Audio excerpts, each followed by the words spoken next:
year that we're going to do something that we've never done before in my life, and we've never done before in this town of Oliver, Missouri. And I would just like to thank everyone for coming out to support me and my family. We have arrived at this moment after an incredible amount of prayer, countless conversations with Teresa and my family, and the continuing call to service that I first compelled me to become a public servant more than 22 years ago. I want to thank my family for the many sacrifices they've made to help me arrive at where I am today. And thank our founding fathers for creating this remarkable system of government that gives even me, an old farm boy like me, the chance to serve as the voice of the people.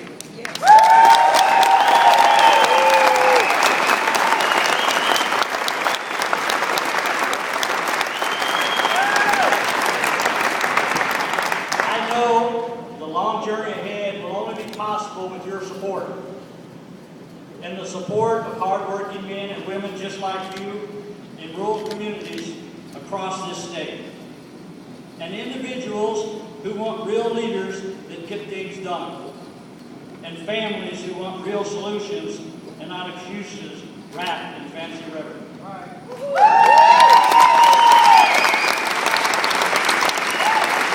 These are the things I have fought for during my service in the United States Army, as the sheriff of Polk County, and my time as a state representative and now as a state senator.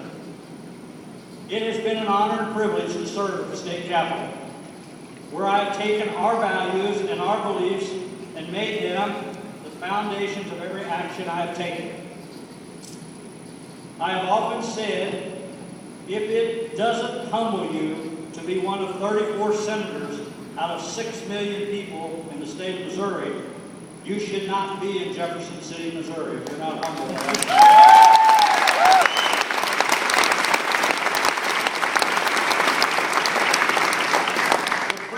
Of my faith in God, the love of my family and my country, hard work, and respect for our neighbors have given me the moral compass that has allowed me to do what some refer to as the right thing, but what I see as the only thing. With that, I mean I base my decisions on common sense and the kind of values that my father and mother raised me with as I grew up on our family farm, and the kind of principles my community instilled in me as I saw good, hardworking people working together to help one another. After all, the welfare of the people is meant to be the supreme law of the land. And even in a day and age when it seems far too many politicians have lost touch with that idea, I strive each and every day to put people before politics.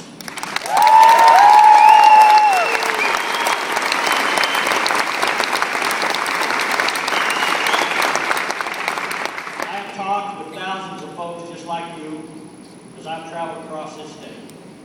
And the common message I have heard is that Missourians are tired of the business as usual approach to Missouri politics.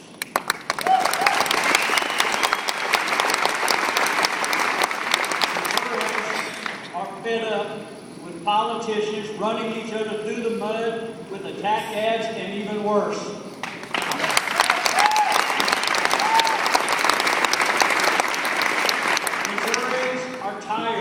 Candidates who say one thing on the campaign trail and then do another once they're in office. And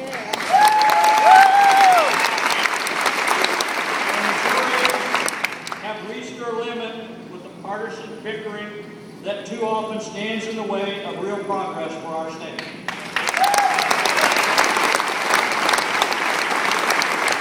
Missourians deserve better.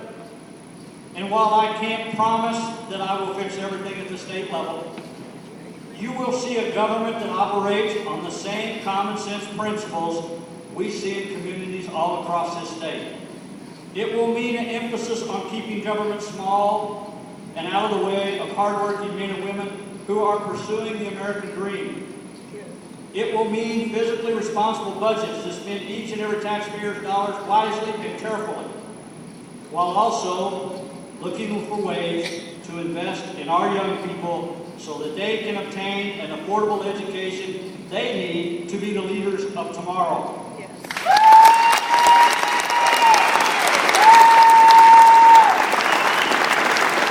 It is important to understand that the Missouri, to have success, both urban and rural communities must prosper and be successful. My record shows that I've always been a strong supporter of the urban issues. I feel that I have the ability to bridge the gap between our large cities and our small towns across the state so that we can become even more successful in this state. Most importantly, this election will be about protecting and fighting to expand the #1 industry in our state, which is agriculture.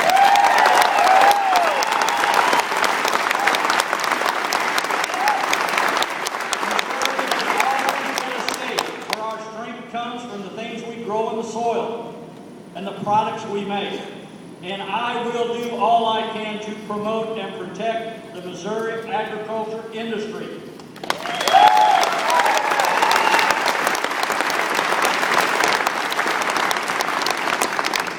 This election will be about how to move Missouri forward. Or will we continue with politics as usual? Or will we strive to create something better in our state for our children and our grandchildren? The values and beliefs of rural communities like this one has made our nation great, and it is time we take those values to the state capitol.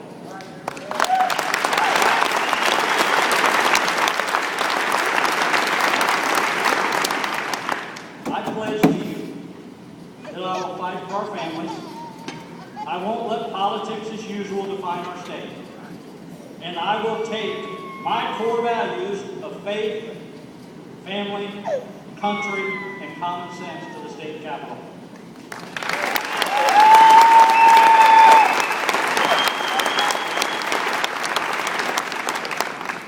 So let me ask you this tonight. Let me ask you this. Let me ask you 9 simple questions tonight. Do you want a governor that started out on a small farm with a humble beginning? Yes. Do you want a governor that served in the United States Army to protect the rights of where our forefathers have passed down and understands the meaning of sacrifice at all costs? And it respects the flag of the United States of America.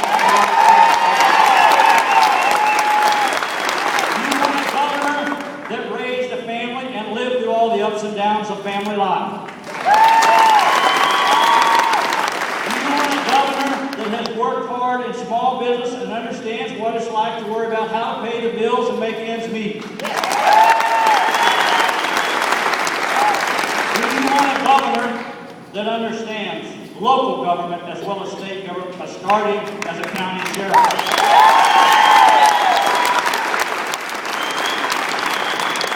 Do you want a governor that understands the importance of agriculture in our state by being a farmer himself? Do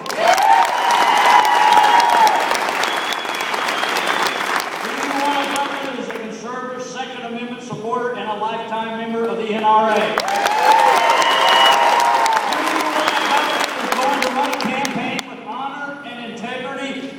Positive politics. Do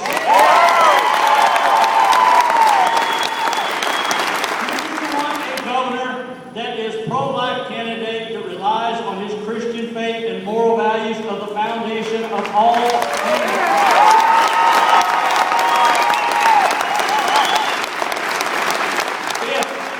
If that is what you're wanting in a candidate, if that is what you are wanting in a candidate, I would ask for your support as I announce my candidacy for the governor of the great